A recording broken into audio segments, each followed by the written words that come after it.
E hoje nós vamos conversar sobre um tema que Krishnamurti frequentemente trazia, que é a questão da natureza dessa crise que nós atravessamos hoje.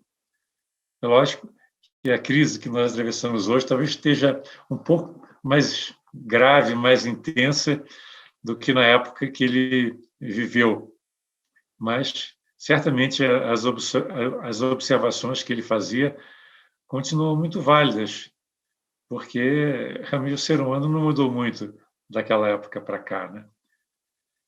O século XX foi um século também de muitas guerras, de muitas brigas dentro da família, fora da família, brigas religiosas, e nesse novo século as coisas continuam basicamente as mesmas. Em alguns aspectos houve até uma degradação maior, a questão ambiental piorou, por exemplo, né?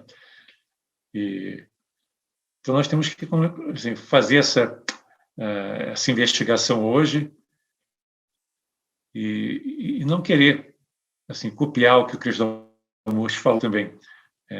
A proposta é nós tentarmos entender por que nós vivemos dessa maneira, por que a humanidade que busca a paz, que teoricamente ama os seus filhos, ama o seu companheiro ou companheira, que gostaria de viver num mundo mais harmonioso, por que nós vivemos num mundo de guerras, num mundo onde existe tanta corrupção, tantas diferenças sociais, e inclusive nós vemos que ultimamente esse ato social, em vez de diminuir, está aumentando.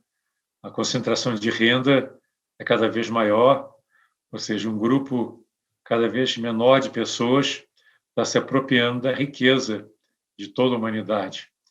E, com isso, na outra ponta, a pobreza aumenta. Então, você tem prosperidade cada vez maior, se é que a gente pode chamar prosperidade a concentração de renda, e, do outro lado, você tem a miséria, pessoas em condições precárias, e com a Covid, né, com essa pandemia, essa situação ainda se intensificou ainda mais. É interessante nós observarmos que foi feito um estudo, né, de qual foi o impacto da pandemia nas várias classes sociais. E o que se percebeu é que os mais ricos se recuperaram muito mais rápido das perdas, que todos tiveram perdas, mas aqueles que já tinham melhores condições se recuperaram muito mais rapidamente. A bolsa voltou aos níveis que estava antes da pandemia, os investimentos em geral, tem algumas empresas que estão faturando menos, outras mais, mas, de uma forma geral, quem ganhava mais está numa situação confortável. Já a população de baixa renda está numa situação muito mais precária. O desemprego aumentou, não só aqui no Brasil, mas em diversas partes do mundo, e em alguns locais se tornou realmente endêmico, né? Quer dizer, os refugiados e as áreas que estão cada vez mais áridas, mais impróprias para a agricultura têm aumentado, as enchentes têm aumentado em função também do aquecimento global e de outros fatores. E sempre que você concentra a renda, você certamente está fazendo com que, do outro lado, você tenha menos renda para os mais pobres, né? A automação também contribuiu para isso, né? Tem muitos empresários que falam com orgulho que agora você, nas lojas, você pode entrar e não precisa mais funcionário na loja. Você entra e vai pegando as coisas, botando no carrinho e sai da loja e tudo é debitado automaticamente no seu cartão, porque existe o reconhecimento facial, você está cadastrado na loja, e isso aí é visto como um grande progresso. Só que as pessoas que trabalhavam na loja estão na rua, sem emprego e sem condições de viver dignamente. Então, muitas vezes o que nós entendemos como progresso, na verdade, beneficia poucos e não beneficia a grande maioria da humanidade. Então, nós temos que investigar que tipo de mundo que nós estamos vivendo e até que ponto nós somos responsáveis também por isso, por aderir ou não buscar uma alternativa para essa situação que nós observamos, encaramos no mundo, né? Então, essa é uma questão, eu acho, da maior importância. E, geralmente, quando as pessoas querem uma solução para a crise atual, elas acham que a solução só vai acontecer quando mudar o regime político. Elas pensam, vão mudar o partido que está no poder, a pessoa que está no poder, e as coisas vão melhorar. Vão mudar o sistema econômico, em vez do liberalismo, agora o socialismo, ou em vez do socialismo, o liberalismo, ou nenhum dos dois. Então, né, direita, esquerda, centro, cada um fica tentando vender uma ideia para resolver o problema, mas o problema não está nem no sistema político, nem no sistema econômico, nem na questão de qual religião que você professa. O problema está no indivíduo. Quer dizer, essa é a questão que o Krishnamurti coloca claramente, né? Enquanto nós formos egoístas, enquanto nós tivermos uma postura autocentrada, sempre vai acontecer a mesma coisa, né? De cada um procurar o benefício, o lucro, o poder para si ou para o seu grupo estreito de amigos, de copartidários, né? Ou para a sua família. Então, essa postura de individualista tem se intensificado cada vez mais. Nós vemos que as pessoas estão mais egoístas e mais individualistas. E a nossa própria educação induz a essa postura competitiva. Você, para ser alguém, você tem que ser melhor que os outros, tem até, às vezes, passar por cima dos outros, né?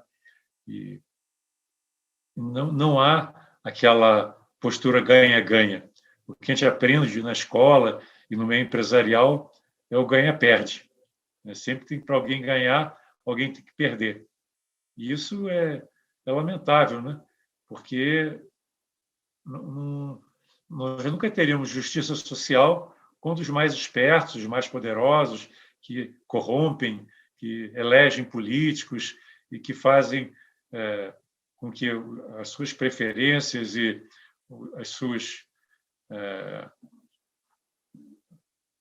a sua maneira de ver o mundo prevaleça, né? Tem a ver com a sua lucratividade também, né? Com a sua acumulação de riqueza. E muitas pessoas também se acomodam dentro dessa realidade em vez de buscar uma alternativa, né? Elas percebem que existe muito egoísmo, que existe violência, que existe guerra, mas se conformam com isso. E o Krishnamurti diz que enquanto o ser humano não fizer uma verdadeira revolução, né? Ele fala de uma revolução interior, o mundo vai continuar como está, porque o mundo aí fora é um reflexo do que nós somos. E tem aquela famosa frase do Krishnamurti: nós somos o mundo. E se nós não nos transformarmos, o mundo não vai se transformar. Então, essa questão do individualismo é uma coisa muito séria, né? E é tão séria que as pessoas nem percebem o quanto elas são egoístas e individualistas. Eu não sei se vocês já notaram isso. As pessoas não têm consciência de que seria possível viver diferente, viver de forma mais cooperativa. As pessoas chegaram a achar que a competição faz parte da vida. Você, para poder sobreviver, você tem que competir e tem que chegar lá em primeiro lugar, porque senão os outros vão chegar na sua frente. Como se a lei da competitividade fosse a lei da natureza. Na verdade, não é. A natureza usa muito mais a cooperação do que a competição. E nós devíamos aprender com isso.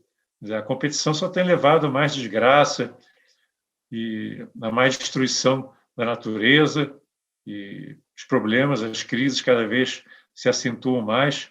E mesmo aqueles que estão por cima hoje, que detêm o poder, que detêm riquezas, eles vão também ser afetados pelos problemas que estão sendo criados. O aquecimento global atinge a todos. Você vê agora, recentemente, quantas inundações nós tivemos na Europa, nos Estados Unidos, na China. Por quê? Porque as mudanças climáticas, essas são democráticas, elas atingem o mundo inteiro. E é lógico que os países que estão mais preparados têm como minimizar o impacto dessas mudanças climáticas, mas elas atingem e fortemente, né? Assim, países ricos e pobres. Então, é necessário a gente questionar e verificar o que está errado. Por que nós continuamos agindo dessa maneira? E o Krishnamurti ele fala uma coisa muito interessante. Ele diz o seguinte: nós, na verdade, deixamos de ser indivíduos, no sentido verdadeiro da individualidade. O que nós somos hoje é fruto de todo um processo educacional, de um processo de lavagem cerebral que nós recebemos tanto na escola como pela mídia, né? pela TV, pelas redes sociais, como também pelas religiões. É um bombardeio de influências que nós recebemos, que, se nós estivermos desatentos, nós acabamos embarcando. E aí surgem os preconceitos e toda uma maneira de viver autocentrada. Nos venderam a ideia que nós temos que nos proteger, nós temos que nos fechar para garantir que o nosso espaço não seja invadido, para que a nossa privacidade seja respeitada. Então, as pessoas se fecham cada vez mais com sistemas de segurança mais poderosos, com carros blindados, com trancas de toda ordem, e sentem medo das pessoas, sentem medo da vida, sentem medo até de viver.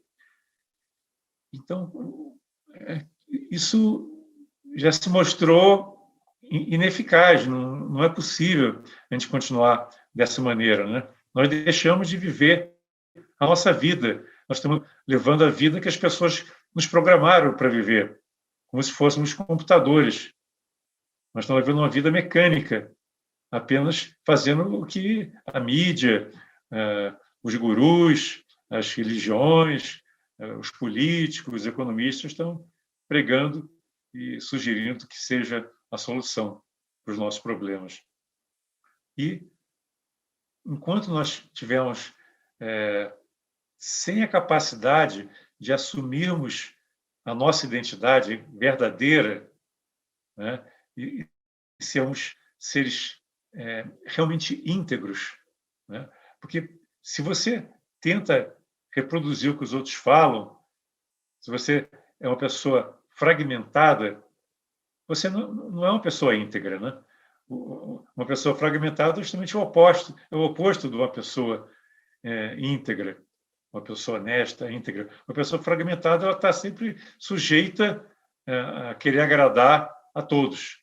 Quer agradar os políticos, quer agradar aos amigos, quer agradar as pessoas que compartilham as suas ideologias, né? Os partidos, os sistemas aos quais elas estão filiados ou não. Então, tudo isso aí faz com que haja uma grande fragmentação na consciência. O ser, para ser íntegro, ele precisa largar tudo isso, assumir a sua verdadeira identidade, a sua verdadeira natureza. A honestidade, integridade, né, tem a ver com essa postura.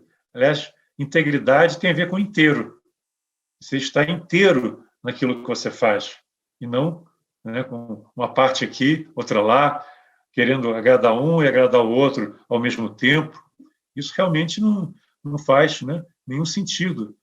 Só que as pessoas, às vezes, não têm a disposição, a energia para poder mudar a maneira como elas vivem. Mas isso é fundamental.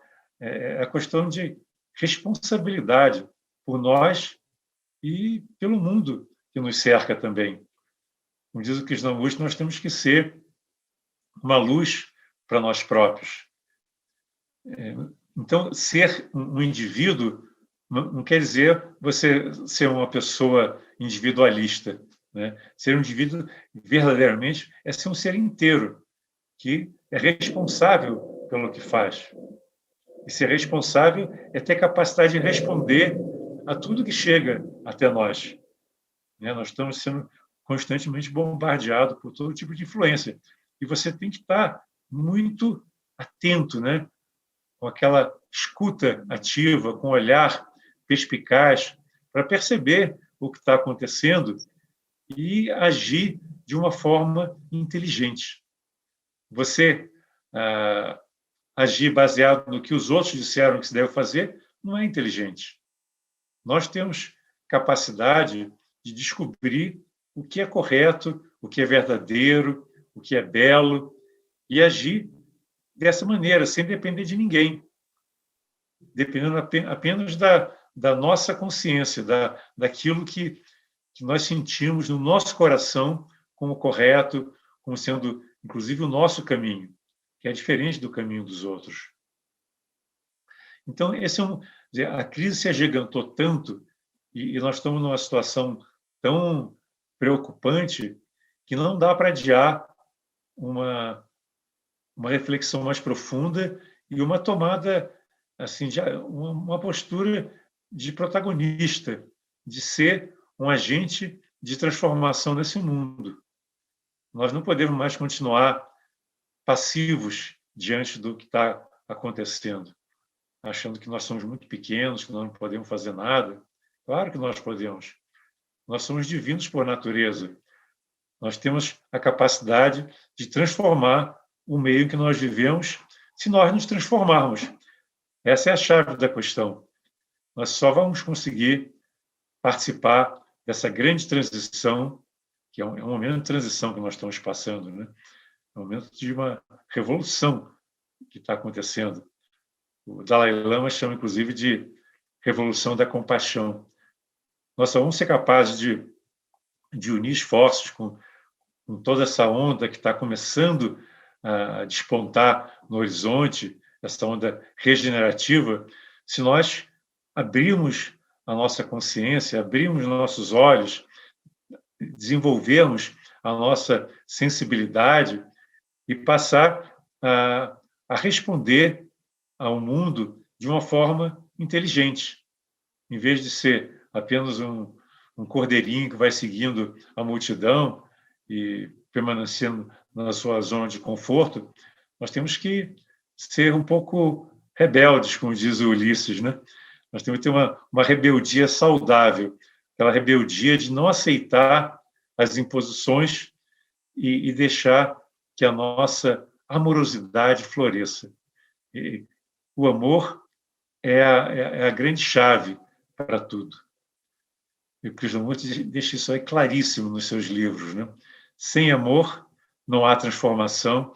Sem amor nós vamos continuar egoístas, vamos continuar com esse mundo de guerras, de conflitos, de fragmentação, porque o amor é a força que nos une.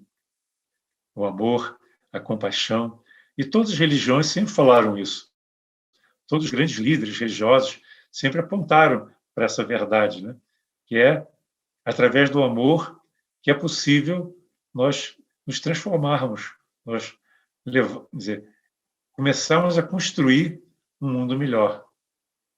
Então, isso é uma coisa tão bonita, né? Perceber que nós temos um potencial interior gigantesco. Ou seja, nós somos seres divinos e, portanto, nós temos toda a capacidade de expressão do amor divino na nossa vida. E o que nos impede de sermos seres amorosos e compassivos, né? É a nossa incapacidade de nos abrirmos, Se nós continuarmos levando aquela vidinha medíocre, fechados para o que está acontecendo no mundo, fechados para a inspiração que vem do alto, não tem jeito, a coisa vai continuar como está. Agora, ao passo que se nós percebemos que nós podemos contribuir, nós podemos entrar nessa onda regenerativa, da regeneração pessoal e planetária, e que nós temos um grupo de pessoas que também estão interessadas, estão dispostas a marchar conosco, a caminhar conosco para criar esse novo mundo justo, amoroso, compassivo, amável, né, e solidário. Então, se nós percebemos que isso é possível, isso nos dá uma imensa energia. Só a percepção de que é possível já muda a nossa postura, né? O Krishnamurti dizia o seguinte: quando você percebe uma verdade na sua inteireza, você percebe claramente alguma coisa como sendo verdadeira, você já se transformou. Aquela verdade já passou a ser algo que faz parte de você, não é? Agora, se for só um processo intelectual, então a mudança de fato não ocorreu, né? Então, não basta estudar, não basta intelectualmente você aceitar que essas mudanças têm que ocorrer, mas você tem que realmente, como dizem os americanos, walk the talk, né? Levar uma vida que é totalmente afinada, compatível com aquilo que você anseia, né? Se nós falamos em fraternidade, todos os teosofistas falam muito, né? É o primeiro objetivo da sociedade teosófica, formar núcleos da fraternidade universal. Mas nós estamos sempre em crise, sempre em conflito com as pessoas, então nós não estamos, de fato, vivendo a fraternidade.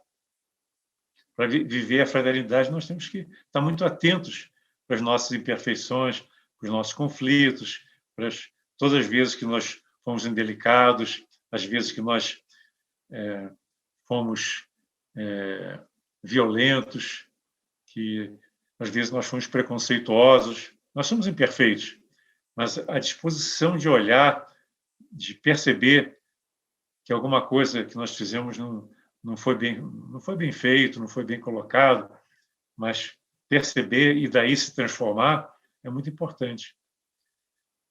E uma coisa muito boa é que nós temos um grupo, né? Um grupo que está aqui parcialmente, mas é um grupo muito maior de pessoas de boa vontade que estão também nessa mesma vibe, nesse mesmo magnetismo de querer ser um instrumento de transformação do mundo, ser agentes de transformação, serem guardiões do nosso planeta Terra.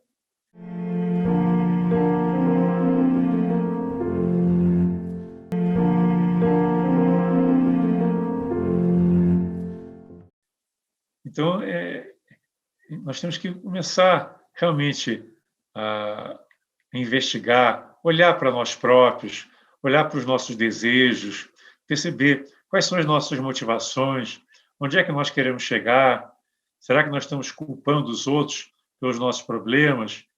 Será que nós estamos dando mais do que recebemos? Ou nós estamos querendo só os benefícios para nós, né? Sem pensar que todos têm que se beneficiar também, né? Eu diria que sim, é um momento para sair da zona de conforto. Todos nós temos uma zona de conforto. E a questão que fica aqui assim no ar é que nós estamos dispostos a sair dessa zona de conforto para construir um mundo melhor? Isso cada um tem que responder. Não existe uma resposta única, na verdade. Então, hoje eu não queria falar muito, eu queria começar mais cedo esse diálogo com vocês, porque é a nossa vida que está em jogo, né? Nós estamos numa situação que o planeta está numa crise profunda, uma crise multifacetada, que é uma crise ecológica, né? Nós estamos destruindo a Amazônia, é uma crise climática, uma crise educacional, uma crise nutricional, enfim, é uma crise que abarca todos os campos da nossa atividade e do conhecimento e que pode ser resumido como uma crise de consciência. Então, como é que nós, seres humanos, que temos alguma consciência e que acreditamos na fraternidade, como é que nós vamos lidar com essa situação? Eu queria partir dessa investigação aqui junto com vocês, em que nós não temos soluções prontas, nós não temos respostas. Nós estamos aqui para procurar formas de trabalhar por esse mundo que nós sonhamos. E é muito necessário sonhar, né? Nós nunca podemos deixar de sonhar e acreditar que o sonho pode se tornar uma realidade. Então, vamos lá. Jacó, você tem uma colocação aí para fazer? Porque a primeira providência é eliminar o egoísmo, né? Porque, segundo os grandes mestres, eles sempre falam que por trás de todos os problemas está o egoísmo, né? E a gente consegue perceber, quando você fala que alguns poucos estão se apropriando da riqueza do planeta, né? Isso, você não tem um retrato mais perfeito do egoísmo, né? E não há como resolver essa questão de você ter esse equilíbrio sem diminuir esse egoísmo, porque assim, a pirâmide do equilíbrio, ela tem na base, né, a questão do alimento, da segurança, da moradia, depois vem a questão da vestimenta, da saúde, da educação, depois vem a beleza pessoal, né, o enfeite, o perfume e tal. Aí lá, depois disso, vem a fraternidade. Você não consegue ser fraterno passando fome. Você, quando está com fome, só pensa em comida. Então, as pessoas que têm de sobra têm que entender isso e aprender a dividir. Como fazer isso sem, digamos assim, sem estragar o próximo? Porque quando você carrega a cruz de alguém, você está atrapalhando o karma dele, né? Então, tem que ter uma sabedoria aí. Eu acho que é aí que a teosofia entra, né? Com essa ferramenta para mostrar como deixar de ser egoísta sem, digamos assim, estragar o equilíbrio kármico das pessoas. Pois é. Às vezes as pessoas falam assim, não, mas o pessoal está sofrendo porque é o karma deles sofrer, porque eles plantaram isso nessa vida ou em vidas passadas, então a gente não pode fazer nada porque eles têm que sofrer mesmo, né? Mas essa é uma postura muito cômoda, né? De você achar que você não pode fazer nada porque cada um tem o seu karma e vamos em frente assim mesmo, né? Mas aí você está se eximindo da responsabilidade. Essa que é a questão. Se nós não percebemos, né, como diz o Krishnamurti, que nós somos o mundo, nós acabamos mergulhando nessa viagem egocêntrica, uma postura em que nós estamos vendo só os nossos interesses, os nossos medos, os nossos objetivos egoístas, né?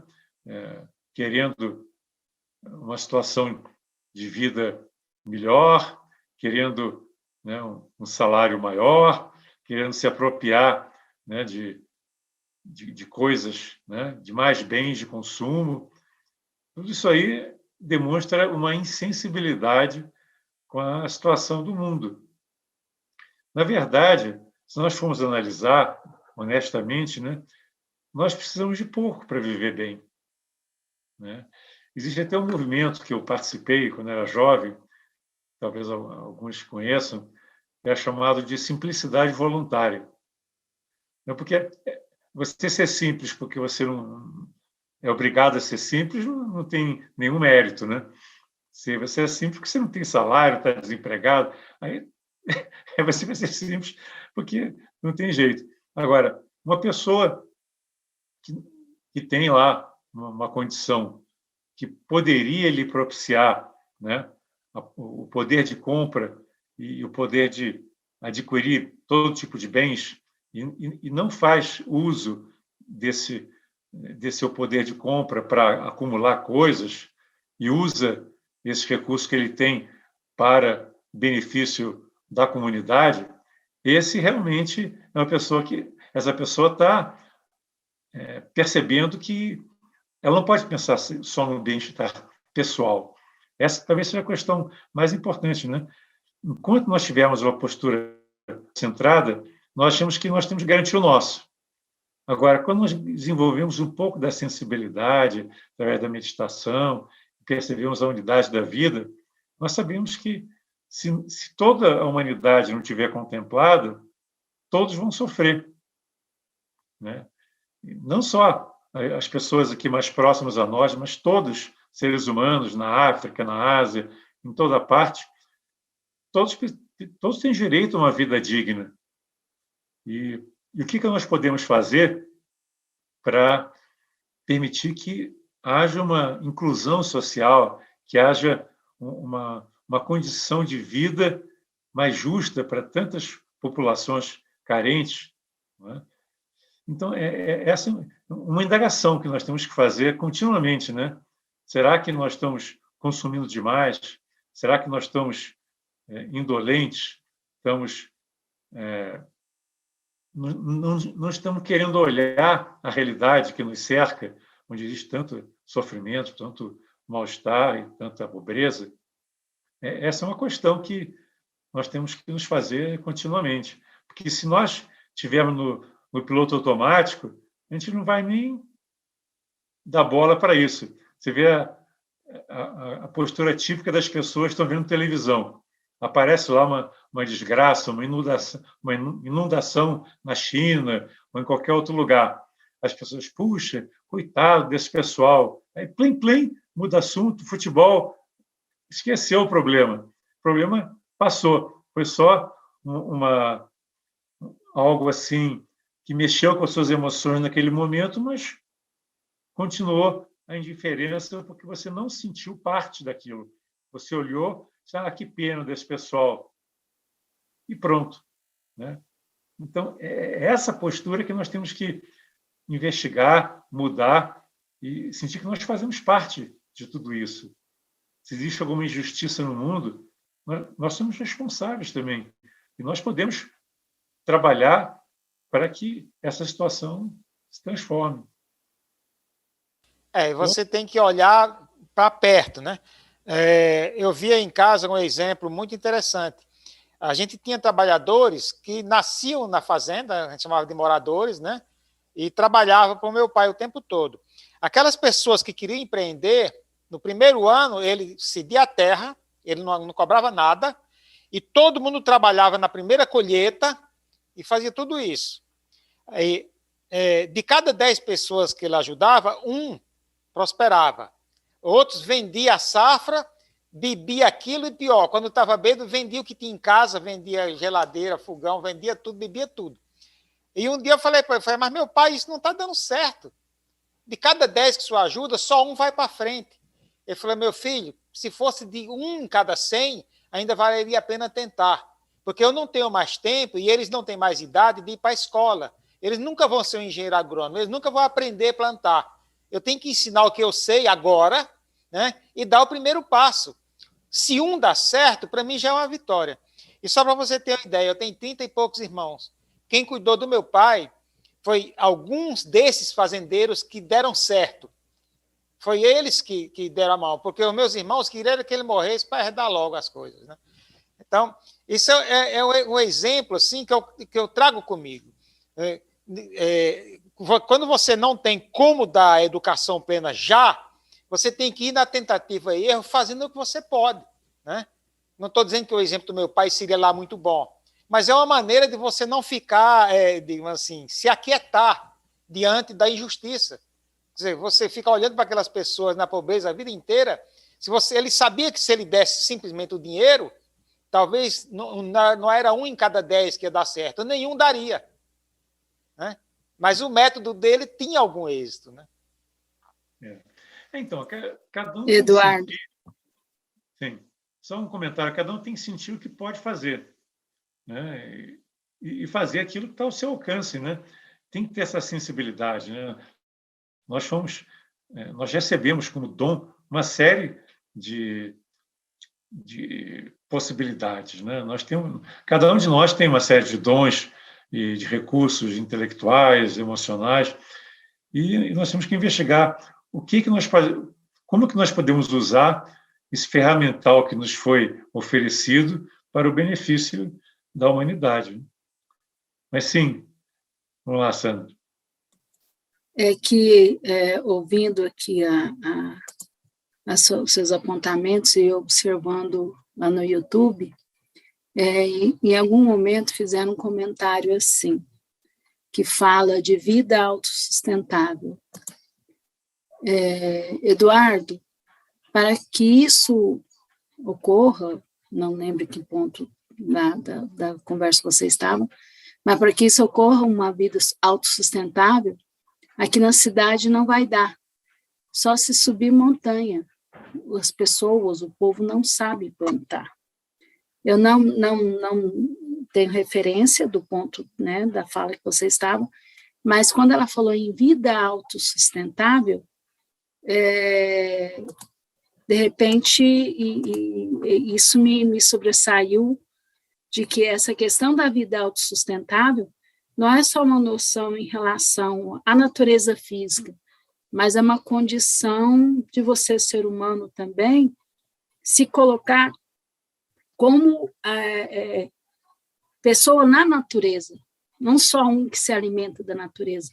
Isso faz sentido no que Krishnamurti coloca? Exatamente. Nós somos a natureza, né? E se nós não percebermos isso, né, que nós somos o mundo, nós somos a natureza, nós vamos ter aquele sentimento utilitário, que é o que nós aprendemos na escola, né? A árvore é boa porque ela dá frutos, ela dá sombra, ela dá madeira, né? Então, é aquela postura do lenhador que entra na floresta e só vê lenha, não vê vida, né? Então, nós temos que começar a questionar a maneira que nós vemos o mundo. E isso é muito importante. E a questão dessa autossustentabilidade tem um lado físico, né, conforme se colocou, e tem um lado psicológico, né? Realmente, né, pegando o lado assim mais material da existência, né? Hoje, as grandes cidades são altamente frágeis.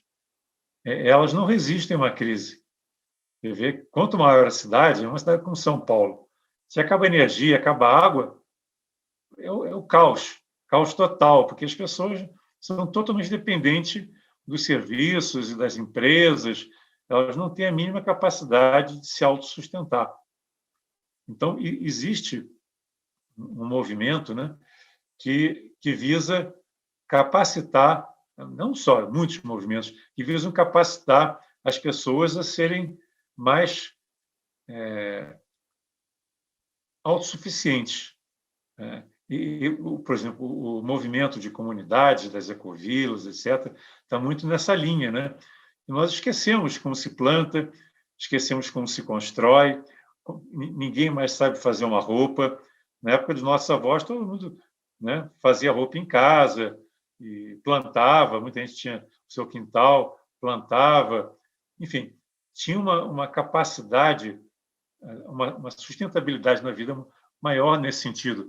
No interiorzão, inclusive, as pessoas só precisavam de sal, porque comida, água, habitação, roupa, tudo era construído, tudo era feito localmente, né?